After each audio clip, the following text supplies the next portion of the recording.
भाई हम तीसरी महाशक्ति की बात तो कर रहे हैं, तीसरा कार्यकाल, तीसरी आर्थिक महाशक्ति। जो सुप्रिया कह रही है गलत तो नहीं कह रही कि हम पर कैपिटा इनकम की बात क्यों नहीं करते, हम ग्रोथ रेट की बात क्यों नहीं करते। आम आदमी की जेब में उस तीसरी आर्थिक महाशक्ति बनने के बाद क्या पैसा जाएगा, उसकी बात क्यों नहीं करते हम।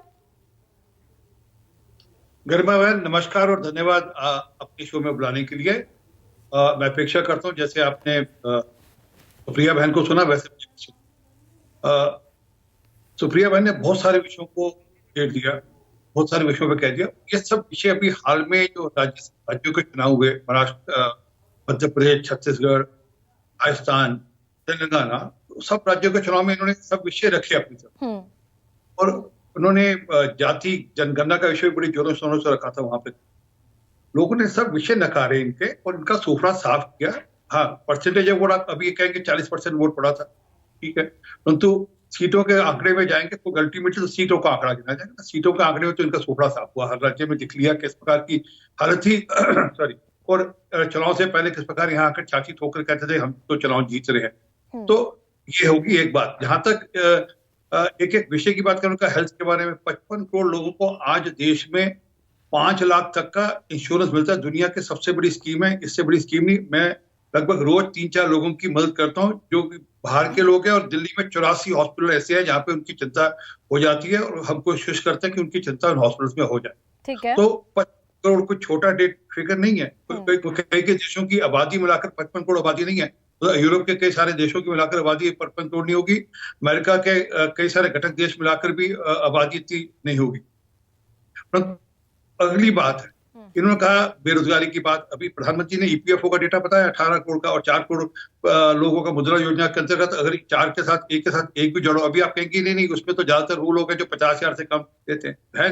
आइए ना मेरे एरिया में कभी आइए, आपको दिखाऊंगा लोग 50,000 में भी 5 लोगों को रोजगार देकर बहुत अच्छा रोजगार का साधन अपना प्रयोजन कर रहे हैं। कभी हो सके तो वो आपके ही शो के, आपके ही चैनल के जो एक एंकर है वो देखते हैं, जो जगह जगह पे जाकर लोगों से बातचीत करते हैं, भेज दीजिएगा। मैं उनको पूरा शो करा दूंगा, दिखा दूंगा कैसे 50,000 से कम पे भी लोग कैसे अपना साधन बढ़िया करते हैं, अपना खुद का भी पेट पालते हैं, अपने परिवार का भी पेट पालते हैं, और किस प्रकार से अपने साथ जो जिनको रोजगार दिया उनका भी पेट पालते हैं। आरपी सिंह, मैं छोटा छोटा सवाल पूछ लेती हूँ आपसे और उन सारे पैरामीटर्स पर जवाब दे दीजिएगा।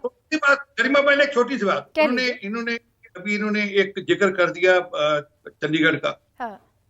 356 कितनी बार लगाया कांग्रेस के राज में, याद रखिएगा। रात बड़ा को कमजोर तर्क है आरपी सिंह, और इसीलिए कह रही हूं बड़े डंके की चोट पर, if they have done something unconstitutional तो उसका मतलब असंवैधानिक काम करने का सर्टिफिकेट आगे आने वाली भविष्य की सरकारों को नहीं मिलता। सीजीआई की टिप्पणी गंभीर है, आपको ऑन करना चाहिए उस टिप्पणी को। बिल्कुल नहीं है, मैं तो बिल्कुल नहीं कह रहा, परंतु किसी दूसरे की तरफ उंगली उठाने से पहले 90 बार उंगली अपनी तरफ भी घुमा लेनी चाहिए कम से कम। सीजीआई ने जो उंगली उठाई आप पर आरपी सिंह, उसे ऑन करना चाहिए आपको। मैं तो कह रहा हूं लोकतंत्र की हत्या हुई ना इस देश में। मैंने कहा ना 90 बार लोकतंत्र का गला घोटकर रात को सोते हुए सपना देखते हुए सरकारें बर्खास्त कर दी जाती थी। आपको ध्यान नहीं है। और एक नहीं, कोई देश का ऐसा राज्य इसका मतलब बर्खास्त नहीं की गई होगी। अगर 1952 से 14 तक ये हुआ तो 14 से 24 में भी होगा। अरे सुनिए गरिमा बहन, आपने इमरजेंसी जितने यहाँ पे पैनल बैठे शायद उसमें से एक होंगे राजीव रंजन जिन्होंने इमरजेंसी का, या किशोर तिवारी जी ने इमरजेंसी का डंस सहा है।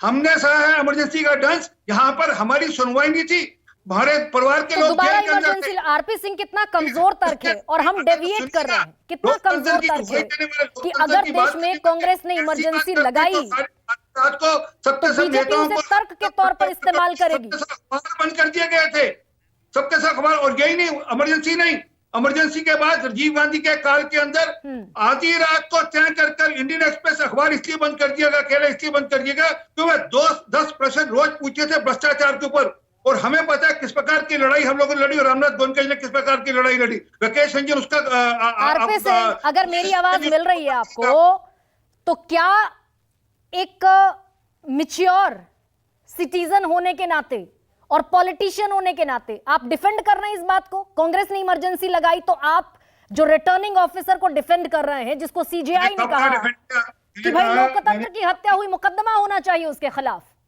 ठीक है ना, होना चाहिए। मैं बिल्कुल कहता हूं जो कोर्ट का आदेश है वह कोर्ट का आदेश सिर माथे पर।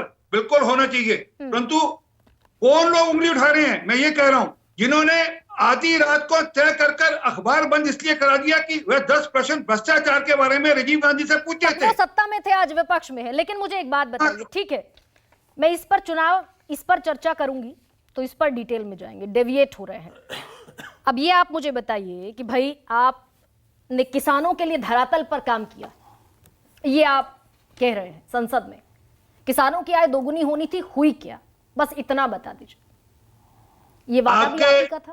आपका रटा ये आपका एक पेटेंट है, ये 27 रुपए वाला पेटेंट, हर रोज आप बोलती है, मैं देखता हूँ, रोज चैनल आपका देखता हूँ, रोज आपका पेटेंट है, आपकी टीआरपी बढ़ाने में एक उसमें से हूँ जो आपकी टीआरपी अच्छी बात है, आप मुझे देखते हैं, अच्छी बात है, 27 रुपए का आपका रोज का है, परंतु कृपा कर मैं चाहूंगा आप किसानों की डिबेट कर लीजिए, मैं आपको एक एक किसान का कैसे मामला बढ़ा और कैसे फिर से आपने बोला ना, आपको ठोका क्या, पॉलिटिकली करेक्ट होने की कोशिश मत कीजिए आरपी सिंह, बस इतना बताइए, और एहतराम से पूछ रही हूँ, इज्जत से, विनम्रता से, किसानों की आय तो दोगुनी हुई?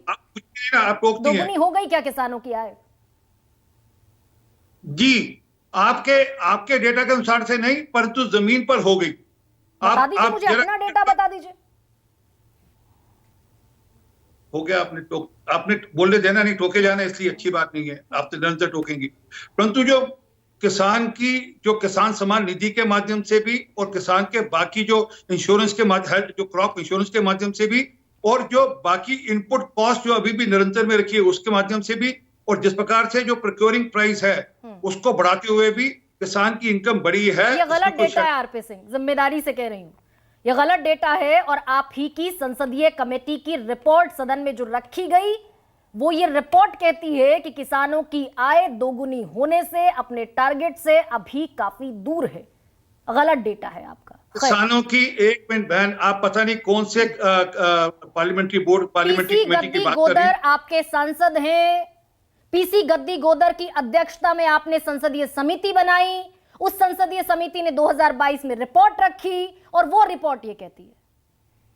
ठीक है, तो मैं चाहता हूं कृपा कर एक बार आप थोड़ा समय निकालिए, ज्यादा दूर नहीं, आपको मैं मेरठ, मुरादाबाद इस तरफ ले चलता हूं और किसानों से आपकी सीधी बात कर देता हूं, और आपको समझ लग जाएगी कि मैं किसान की बेटी हूं, मैं किसान की बेटी हूं, किसानी मेरा पेशा है। एक मिनट रुकिए बहन, एक मिनट रुकिए ना, एक मिनट रुकिए। आप कल परसों कह रही थी कि फूड इन्फ्लेशन बहुत है, मैं जरा उसमें भी डेटा लेकर आऊं आज का आपको। अरे मैं नहीं कह रही थी भाई, आरबीआई के गवर्नर कह रहे हैं, शक्तिकांत दास का स्टेटमेंट है। एक मिनट रुकिए, आप उस दिन शक्तिकांत दास, आरबीआई के गवर्नर, एक इश्यू पे एक मिनट भागिएगा मत। आरपी सिंह, अरे एक मिनट रुकिए, आज भी जो मूंग की दाल का रेट 90 रुपए है, जिसको चाहिए मेरे साथ चल के ले लीजिए, जितनी चाहिए। चीनी का रेट 33 रुपए 50 पैसे है, जितनी चाहिए मुझसे जाकर मेरे साथ चल के ले लीजिएगा। और मतलब सरसों के तेल का रेट 102 रुपए है। आप उस दिन तो कह रही थी, मैं इसलिए डेटा निकाल कर लाए, और ये आज आप भी चाहे तो आप भी गूगल मार के निकाल सकती हैं। अच्छा कर रहे हैं सर। तो ये जवाब आप आरबीआई के गवर्नर को दीजिए, जो इसे चिंता का, खतरे का सबब बता रहे हैं कि food inflation is a matter of concern. और मेरे देश का आम नागरिक जो इस प्रोग्राम को देख रहा है, वो महंगाई से, बेरोजगारी से, गरीबी से परेशान है या नहीं, उसे तय करने दीजिए। और ये मेरा स्टेटमेंट नहीं है, आरबीआई गवर्नर कह रहे हैं। इस बार 3 राज्य का चुनाव में वो वोट दे देता, वो हमारे विरोध में जाकर वोट दे देता, कांग्रेस को सिर पे बिठा कर ले आता। कांग्रेस ने वादा किया था कि हम तो 10 दिन के अंदर किसानों का कर्जा माफ कर देंगे, और लाठियां भांजी थी। Voting is a parameter. ठीक है, मनोज सिंह काका, सर लौटूंगी।